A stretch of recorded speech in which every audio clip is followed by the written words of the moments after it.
Hello friends, welcome in Cognisar's English Guruji YouTube channel. Friends, in this video we are going to learn about the expansion of idea, the important topic for 11th and 12th class for writing skill. Dear students, first of all we will try to find out what is expansion of ideas. Friends, expansion of ideas is to elaborate an idea in a paragraph form with a proverb, a maxim, a quotation, a saying, or with the help of slogan and its descriptions. Friends, the expansion of ideas we have to write in 3 paragraphs with a suitable title. In a very first paragraph, we have nothing but the introduction. In the second paragraph, the core content, and in the third paragraph, concluding, or the third paragraph is nothing but the ending paragraph with a suitable quotation or with a suitable slogan or maybe the proverbs. विद्यार्थी मित्रांनो, या ठिकाणी expansion of ideas म्हणजेच कल्पना विस्तार हे आपण पाहणार आहोत. सर्वप्रथम बघूयात की कल्पना विस्तार म्हणजे काय.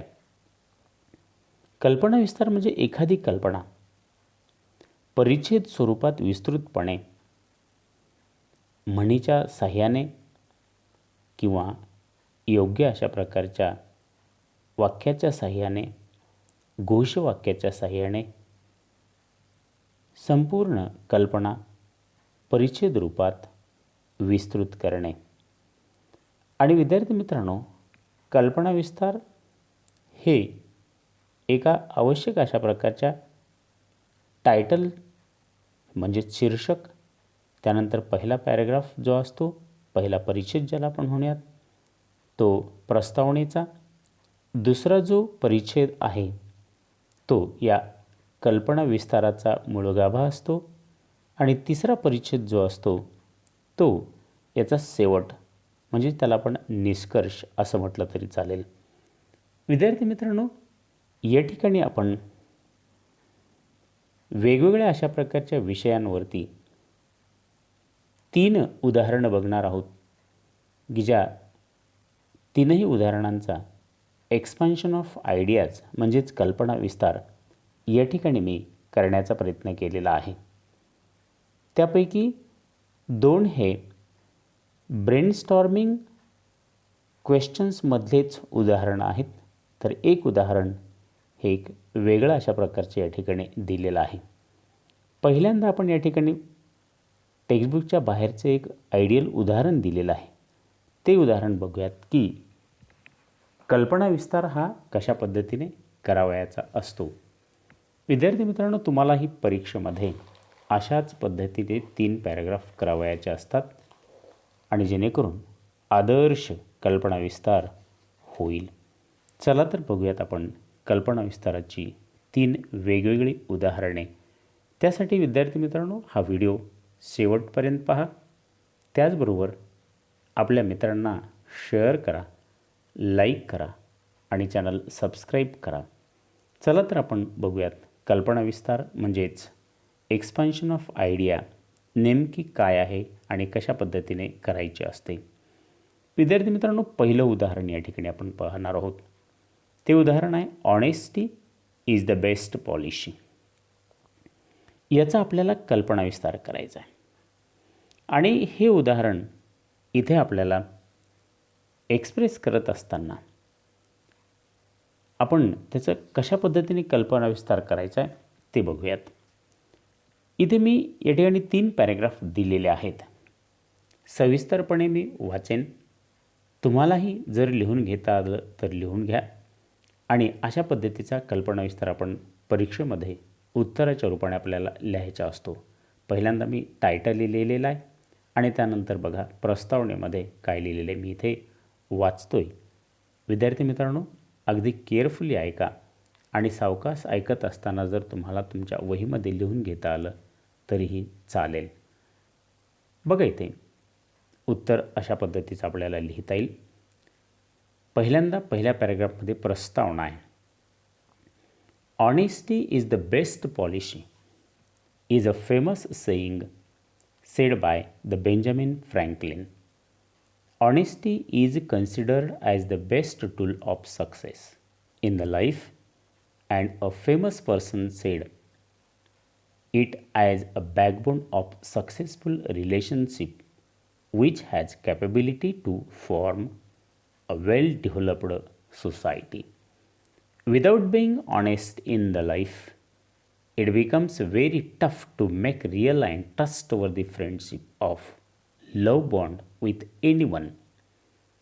People who are generally used of telling truth can be able to build better a relationship and thus better world. Some people who do not have dare of telling truth to their dear ones generally tell lie and face a bad situation of being dishonest. In the second paragraph means the core content.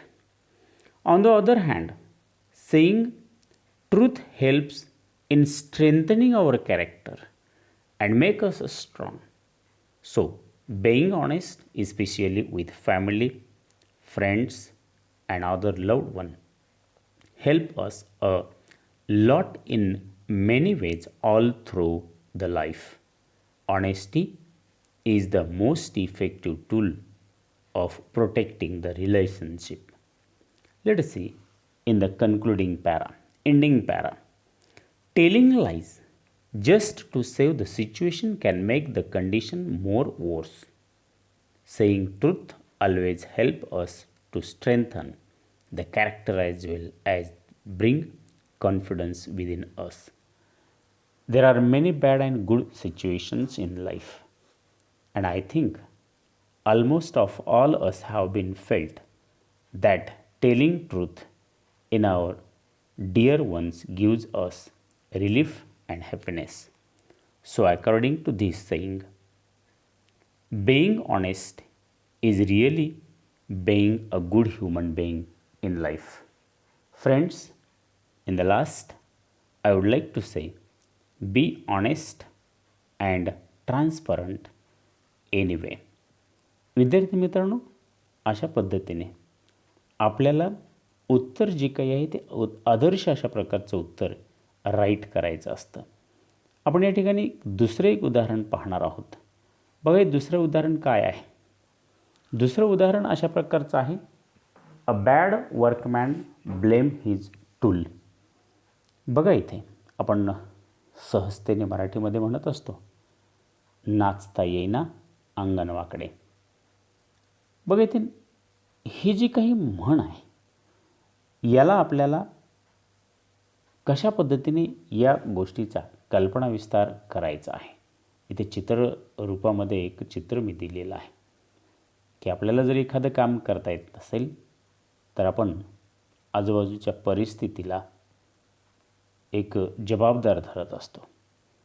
आपण बघूयात, a bad workman blames his tool ही जी म्हण आहे याचा कल्पना विस्तार आपल्याला कशा पद्धतीने करता येईल. बघा, इथे मी एक उदाहरण दिलेलं आहे. A bad workman blame his tool. If someone perform a job or task poorly or unsuccessfully, they will usually lay the blame on anything except himself. He will blame the quality of his equipment and other external factors rather than take the responsibility for his own failure.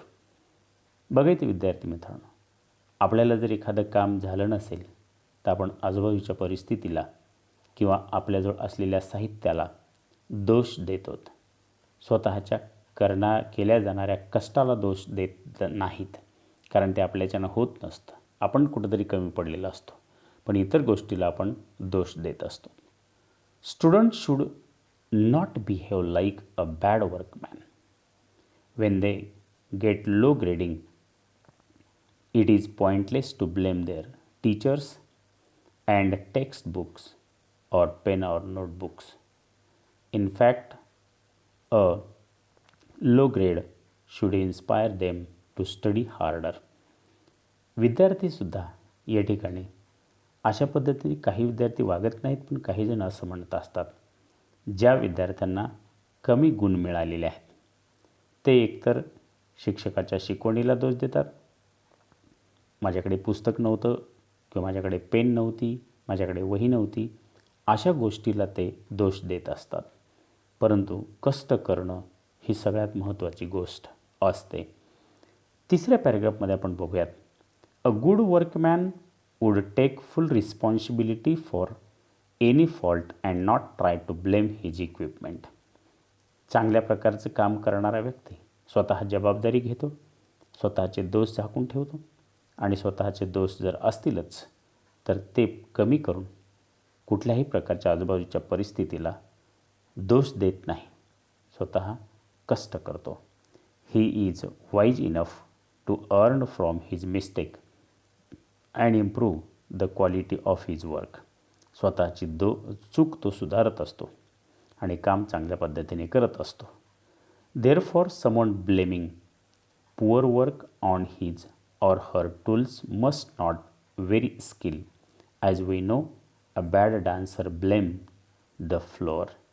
In other words, a person who is unskilled cannot do skilled work even with the very best tools. आणि म्हणून आपल्याला जर कामाचा कंटाळा असेल किंवा आपण यशस्वी झालो असलो तर परिस्थितीला दोष देऊ नका किंवा इतर साहित्य नव्हतं त्याच्यामुळे झालं असं म्हणू नका. कुठंतरी आपण कमी पडत असतो त्या गोष्टीमध्ये. विद्यार्थी मित्रांनो, इथे आपण तिसरं उदाहरण पाहणार आहोत. तिसरं उदाहरण या ठिकाणी अशा प्रकारचं आहे, beauty is truth, truth is beauty. नामांकित किंवा प्रसिद्ध अशा प्रकारचे कवी जॉन किट्स यांनी आपल्या ओड ऑन ग्रेशियन अर्न या कवितेमध्ये हे वाक्य वापरलेलं आहे. खरं म्हणजे सुंदरता हेच सत्य आणि सत्य हेच सुंदर आहे. सत्यम शिवम सुंदरम आपण ज्याला म्हणत असतो. याचा कल्पनाविस्तार आपल्याला कशा पद्धतीने करता येईल बघूयात. या ठिकाणी मी 3 पॅरेग्राफमध्ये याचा कल्पनाविस्तार केलेला आहे. Beauty is truth, truth is beauty. This philosophical statement means that the real beauty of a thing lies on its permanence and that there is only one ultimate beauty in this world is truth which never perishes. हे एक तत्त्वज्ञान अशा प्रकारचं वाक्य आहे, कारण याच्यामधनं जगामध्ये फक्त एकमेवादित्य अशी गोष्ट आहे आणि ते म्हणजे वास्तव, ते म्हणजे खरेपणा. तोच कधी संपणार नाही. बाकी सगळ्या गोष्टी संपत असतात आणि तेच खरं सौंदर्य आहे. So the remaining though they seem to be beautiful is not really beautiful as they are perishable. आणि जी गोष्ट आपण पाहत असतो सुंदर आहे सुंदर आहे म्हणत असतो, खरी म्हणजे ती सुंदर नसते, ती संपणारी असते, ती नष्ट होणारी असते.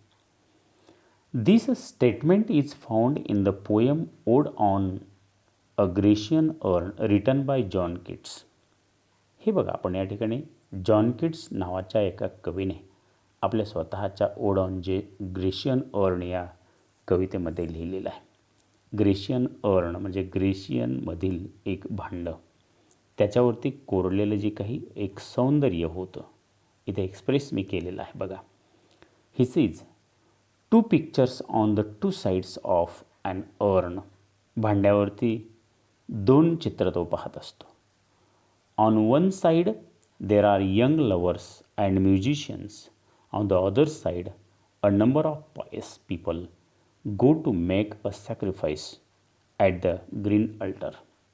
आणि हे दोन प्रकारचे चित्र पाहिल्याच्या नंतर एका बाजूला दोन प्रियकरांचं म्युझिक किंवा गाणे गाणाऱ्या म्युझिक वाजवणाऱ्या लोकांचं चित्र आहे आणि दुसऱ्या बाजूला त्याग करणाऱ्या व्यक्तींचं चित्र आहे, पवित्र लोकांचं चित्र आहे. In the end of the poem, Keats says that the urn gives this message to humanity: beauty is truth, truth is beauty. आणि कवितेच्या शेवटी केट्स म्हणतात की हा संदेश जगाला या कवितेतून दिलेला आहे. That is all you know on earth and all you need to know. From this statement, Keats tells that the real beauty is truth and nothing more, and truth alone the beautiful only. The beautiful object that we considered so of this world, such as flowers, are not really beautiful. Even the work of art, though they seem to be imperishable, become perishable later or sooner. So they are not really beautiful. या ठिकाणी या कवितेमध्ये कवी म्हणत असतो आपण फुलाला सुंदर म्हणतो, परंतु ते जास्त दिवस टिकतं का? नाही टिकत. फार कमी कालावधीमध्ये ते जातं. म्हणून या ठिकाणी आपल्याला विद्यार्थी मित्रांनो असं म्हणता येईल की एकच गोष्ट कायमस्वरूपी टिकेल आणि ती म्हणजे सत्य. आणि म्हणून त्याला सौंदर्य आणि सत्य या दोन गोष्टी ड्युरेबिलिटीच्या आहेत, टिकता येईल असं म्हणता येईल. So in the last stanza, in the last paragraph, in the concluding paragraph, so the ever remaining truth alone is the real beauty, and the other may change and pass, as everyone know, saying that a truth and beauty are concrete. बघा या ठिकाणी खरं आणि वास्तव आणि सौंदर्य हे जे काही ते एक आहे, एक मिश्रण आहे. So we should pay more attention to the core beauty rather than the outer appearance. आणि मग आपण सगळ्यांनी एक लक्षात ठेवलं पाहिजे की जे वरवरचं जे सौंदर्य आहे ते महत्त्वाचं नाही. ते वरवरच्या सौंदर्यापेक्षा आपल्या कोर ब्युटी म्हणजे अंतर्मनातील जे काही सौंदर्य आहे ते या ठिकाणी फार महत्त्वाचं असतं. हे या ठिकाणी आपल्याला beauty is truth, truth is beauty या कल्पना विस्तारामध्ये बघता येईल. विद्यार्थी मित्रांनो, इथे आपण थांबूयात. आताही मला असं म्हणावंसं वाटतं की मी यापेक्षाही आणखी काही उदाहरणं आपल्यासमोर मांडण्याचा प्रयत्न करेल. डेफिनेटली तुम्हाला कल्पनाविस्तार काय आहे हे लक्षात आलेलं असेल. याहीपेक्षा आणखी काही उदाहरणं पाहण्यासाठी चॅनल सबस्क्राईब करा, लाईक करा आणि शेअर करा व कॉमेंट बॉक्समध्ये कॉमेंट करायला विसरू नका, जेणेकरून मला आणखी काही सुधारणा माझ्या शिकवण्यामध्ये करता येतील का. डेफिनेटली मी त्या सुधारणा करण्याचा प्रयत्न करेल. धन्यवाद.